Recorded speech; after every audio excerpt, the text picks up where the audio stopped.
రాష్ట్రంలో వైఎస్ఆర్సీపీ పార్టీ దుష్ప్రచారం ప్రజలందరికీ అర్థమవుతుంది. ప్రజలే ఆశ్చర్యపోతున్నారు. ఏంటి అందరం ఊరంతా ఓట్లేసే ఇలా అన్నారేంటి జగన్మోహన్ రెడ్డి అంటే కేఏ పాల్తో ఫ్రెండ్షిప్ ఎక్కువైంది జగన్మోహన్ రెడ్డి. పాల్ గారు కూడా చెప్తున్నారు కదా, నేను ఎంపీ అయిపోయిన విశాఖపట్నం అసలు నాకు కౌంటింగ్ అక్కర్లేదు అంటే ఒక దుష్ప్రచారాన్ని తీసుకెళ్ళి కౌంటింగ్ సమయంలో మరి ప్రాబ్లమ్స్ క్రియేట్ చేసి కౌంటింగ్ ఆపాలని ఒక ఎత్తుగడ, అన్నిటికంట ఉద్యోగస్తులు ఏదైతే ఓట్లు ఉన్నాయో బ్యాలెట్స్ వాటన్నిటి మీద కూడా ఏదో రకంగా ఆ ఓటింగ్ పడకుండా గొడవ చేయాలన్నది ఒక ఆలోచనతో వైఎస్ఆర్సీపీ పార్టీ ఉంది. దానికి కూడా రౌడీ షీటర్లో పోలీసు కేసు ఉన్న వాళ్ళని ఏజెంట్లు పెట్టారు. మేము ఎలక్షన్ ఆఫీసర్ ఆర్ఓ గారిని రిక్వెస్ట్ చేస్తున్నాం మీడియా ద్వారా, ఎవరైతే ఏజెంట్లు ఉన్నారో వాళ్ళ మీద ఏవైనా కేసులు ఉన్నాయా లేదా అన్నది అది స్ట్రిక్ట్గా ఎస్పీ గారు కూడా కింది స్థాయిని ఎస్ఐనట్టే దానికి బాధ్యం చేసి రిపోర్ట్ పెట్టమని అడగవలసిందిగా ఈరోజే నేను కోరడం జరిగింది.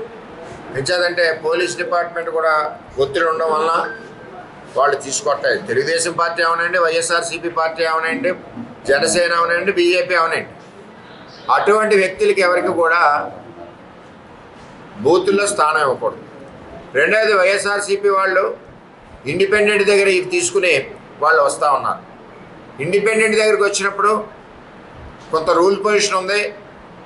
వాళ్ళు ఏమి ఖర్చు పెట్టారు ఇప్పటి వరకు ఎలక్షన్లో, ఖర్చు అసలు అయిందా లేదా, ఏమి అవ్వలేదంటే అతను కావాలని వేసినట్లు లెక్క, ఖర్చు అయింది అంటే ప్రజల కోసం వేసినట్లు లెక్క. ఆ యాంగిల్లో కూడా ఆలోచించి వాళ్ళ అభ్యర్థిత్వ వాళ్ళ ఏజెంట్స్ని కూడా రిజెక్ట్ చేయవలసిన బాధ్యత కూడా ఉంది. ఎందుకంటే వైసీపీ వాళ్ళు ఒత్తిడితో జనాలను అక్కడ పెంచి ప్రాబ్లం క్రియేట్ చేసి అల్లరి క్రియేట్ చేసి ఆ ఎలక్షన్ కౌంటింగ్ ఆఫీసర్ మీద ఒత్తిడి క్రియేట్ చేసి మరి ఇవన్నిటిని కూడా పోలింగ్ మన ఎంప్లాయీస్ చేసిన ఓటింగ్ ఏదైతే ఉన్నాయో వాటన్నిటి మీద కూడా జరగకుండా చూడాలని దురుద్దేశంతో ఉన్నారు. కానీ అవి జరగదు. ప్రభుత్వం కానీ డీజీ కానీ అందరూ కూడా మరి ఎలక్షన్ కమిషన్ అండర్లో ఉన్నారు. ఏ విధమైన పొరపాట్లు జరిగినా బాధ్యులు వాళ్ళే అవుతారు. కాబట్టి తక్షణ చర్యలు తీసుకోవాలని చెప్పి పిఠాపురం తెలుగుదేశం పార్టీ, ముఖ్యంగా ఇక్కడ జనసేన పార్టీ అధ్యక్షుడు పవన్ కళ్యాణ్ గారు అభ్యర్థి కాబట్టి అతను ఎలక్షన్ ఏదో విధంగా పాడు చేయాలన్న దురుద్దేశం కుట్రతో జగన్మోహన్ రెడ్డి ఉన్నాడని చెప్పి తెలియజేస్తారు.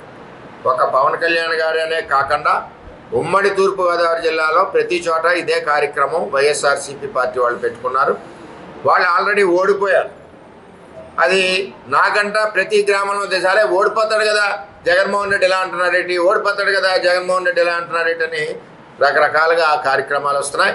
ఇక్కడ అభ్యర్థి వంగా గీత గారు కూడా ఇదే పరిస్థితుల్లో ఎవరు గట్టిగా గొడవ పెట్టగలరు, ఎవరు లావుగా ఉంటారు, గొడవకి ఎవరు నిలబెడతాడు, ఈ క్వాలిఫికేషన్ అంటే చదువు సంధ్య లా ప్రకారం అక్కడ క్వశ్చన్ వేయడానికి అవి ఆలోచించట్లేదు.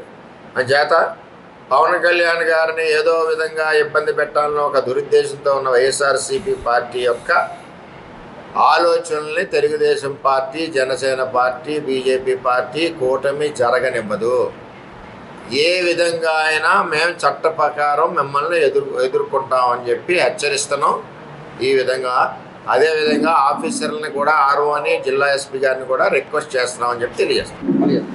సజ్జల రామకృష్ణారెడ్డి మాట్లాడుతూ ఎలక్షన్ కమిషన్ రూల్స్ మన పార్టీకి అనవసరం, మీరు గట్టిగా కలపడండి, ప్రభుత్వ ఉద్యోగుల ఓట్లు వాళ్ళకి పడకుండా డిస్టర్బ్ చేయండి, డిస్క్వాలిఫై చేయించండి.